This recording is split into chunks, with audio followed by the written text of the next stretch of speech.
VIT study में आपका स्वागत है। अगर आप इस चैनल पर नए हैं तो अभी इस चैनल को सब्सक्राइब करिए और आईएमपी क्वेश्चंस का वीडियो पाने के लिए बेल नोटिफिकेशन को ऑन करिए।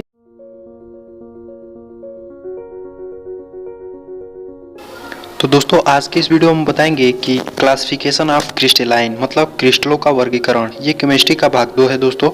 इसमें हम बताएंगे कि क्रिस्टलों का वर्गीकरण। तो चलिए हम जानते हैं क्रिस्टलों के वर्गीकरण में कितने प्रकार के होते हैं। तो अंतर आणविक बलों की प्रकृति के आधार पर वर्गों में वर्गीकृत किया जाता है। मतलब अंतर आणविक बलों की प्रकृति के कारण यह 4 प्रकार के वर्गों में वर्गीकृत किया जाता है, जिसमें ये चारों हैं। हम उनका नाम बता रहे हैं। पहला है आणविक ठोस, दूसरा आयनिक ठोस और तीसरा धात्विक ठोस और चौथा सहसंयोजक ठोस।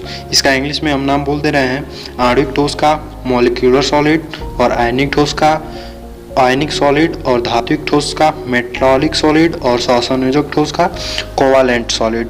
तो हम पहला जो टॉपिक आ गया इसमें आणविक ठोस मॉलिक्यूलर सॉलिड। तो इसके बारे में हम आपको बताते हैं कि इन ठोसों के अवयवी कण अणु होते हैं। इन ठोसों का अवयवीकरण क्या होता है? अणु होता है। ये निम्न 3 प्रकार के होते हैं। इनका भी 3 भाग होता है दोस्तों। आणविक ठोस का 3 भाग होता है। ये मतलब पहला है अध्रुवीय आणविक ठोस और दूसरा है ध्रुवीय आणविक ठोस और तीसरा है हाइड्रोजन आबंधित आणविक ठोस। तो इसमें हम पहला टॉपिक पढ़ेंगे अध्रुवीय आणविक ठोस। तो चलिए इसमें हम पहला पढ़ते हैं।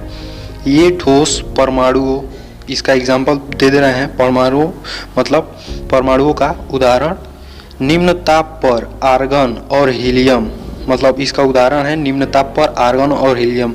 ये ठोस परमाणु अथवा अध्रुवीय सहसंयोजक आबंधों वाले अणुओं, जैसे अणु मतलब जान लीजिए क्या होता है। यह निम्न ताप पर H2, Cl2 और I2 द्वारा बने होते हैं। जो ये सहसंयोजक आबंधों वाले जो अणु होते हैं वो निम्न ताप पर बने होते हैं। जैसे इनका एग्जाम्पल है H2, Cl2 और I2 द्वारा बने होते हैं।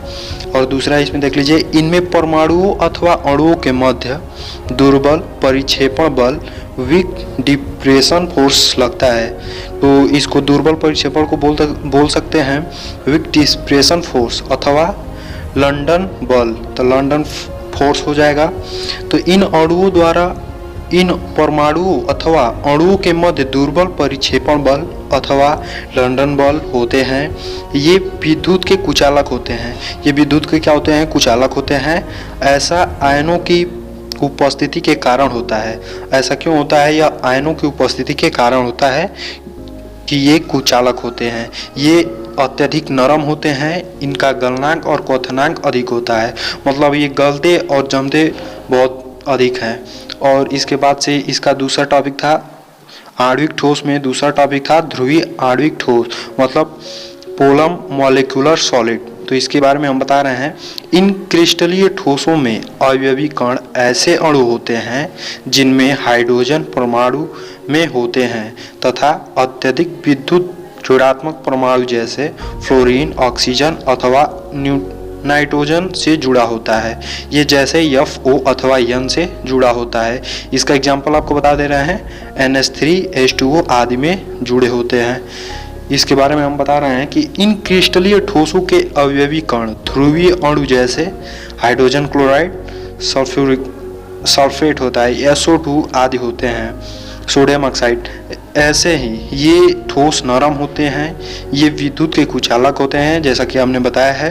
और इनमें गलनांक एवं क्वथनांक और ध्रुवीय आणविक ठोस की तुलना में कुछ होते हैं। इसके बाद से हम और बता रहे हैं इसके बारे में। अणुओं के मध्य कार्यरत बल द्विध्रुवीय और द्विध्रुवीय आकर्षण बल डाइपोल फोर्स अट्रैक्शन होता है। इसके बाद से हमारा तीसरा टॉपिक था हाइड्रोजन आबंधित आणविक बल। तो हाइड्रोजन आबंधित आणविक बल के बारे में जान लीजिए।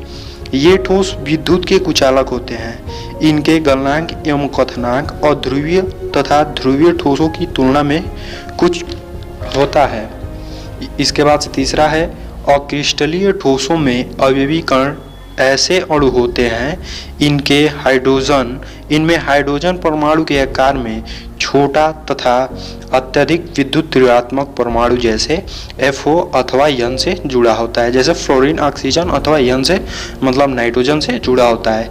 इसके बाद से हमारा दूसरा जो टॉपिक था वो था आयनिक ठोस, आयनिक सॉलिड, जिसमें 4 भाग थे, उसका ये दूसरा भाग है आयनिक सॉलिड। तो इन ठोसों के अवयवी कण आयतन होते हैं, इन ठोसों के अवयवी कण आयन होते हैं, आयन होते हैं। इन ठोसों का निर्माण धनायनों तथा ऋणायनों में त्रिविमीय विन्यासों के प्रबल गुलामी बलों से बंधे रहते हैं। ये ठोस कठोर तथा भंगुर मतलब ब्राइटल होते हैं। इनकी कठोरता प्रबल स्थिर वैद्युत आकर्षण बलों के कारण होती है। प्रबल स्थिर वैद्युत आकर्षण बल के कारण इनके ठोसों के गलनांक तथा क्वथनांक उच्च होते हैं। ये ध्रुवीय विलायकों में विलेय तथा अध्रुवीय विलायकों में अविलेय होते हैं। बाद से हमारा तीसरा टॉपिक था दोस्तों धात्विक ठोस मतलब मेटालिक सॉलिड। इसके बारे में हम बता रहे हैं। ये धात्विक परमाणुओं से मिलकर बने होते हैं। ये जो होते हैं धात्विक परमाणुओं से मिलकर बने होते हैं। धातु परमाणु आयनों की ऊर्जा निम्न होती है, इसलिए ये इलेक्ट्रॉन त्याग कर धनायन बनाते हैं। इनमें परमाणु आयनों की ऊर्जा निम्न होती है, इसलिए यह इलेक्ट्रॉन त्याग कर धनायन बनाते हैं और ये इलेक्ट्रॉन गतिशील होते हैं। ये इलेक्ट्रॉन उसी प्रकार गति करते हैं जैसे जल समुद्र में, इसलिए इसे मुक्त इलेक्ट्रॉनों का समुद्र कहते हैं। और धातु अघातन वर्धनीय और तन्य होते हैं। धातुओं के गलनांक तथा घनत्व उच्च होता है। और इसके बाद से हमारा चौथा जो हेडिंग था, उसका जो चौथा भाग था वह सहसंयोजक था। इसे नेटवर्क ठोस भी कहते हैं। इसका इंग्लिश हो जाएगा कोवालेंट एंड नेटवर्क ठोस, कोवालेंट और नेटवर्क सॉलिड। सहसन इसके बारे में हम बता रहे हैं। सहसंयोजक आबंध प्रबल और दिशात्मक प्रकृति के होते हैं। इसका गलनांक अत्यधिक उच्च होता है। एक बार फिर से सुनिए, सहसंयोजक आबंध प्रबल और दिशात्मक प्रकृति के होते हैं। इसका गलनांक अत्यधिक उच्च होता है। यह गलन से पूर्व विघटित हो जाते हैं और ये विद्युत के संचालन नहीं करते, अतः ये विद्युतरोधी होते हैं। इन ठोसों में अवयवी कण अधातु परमाणुओं के होते हैं। तो दोस्तों ये हमारा था क्रिस्टलों का वर्णन। दोस्तों अगर वीडियो पसंद आए तो वीडियो को लाइक करिए, नहीं तो इसे डिसलाइक कर सकते हैं।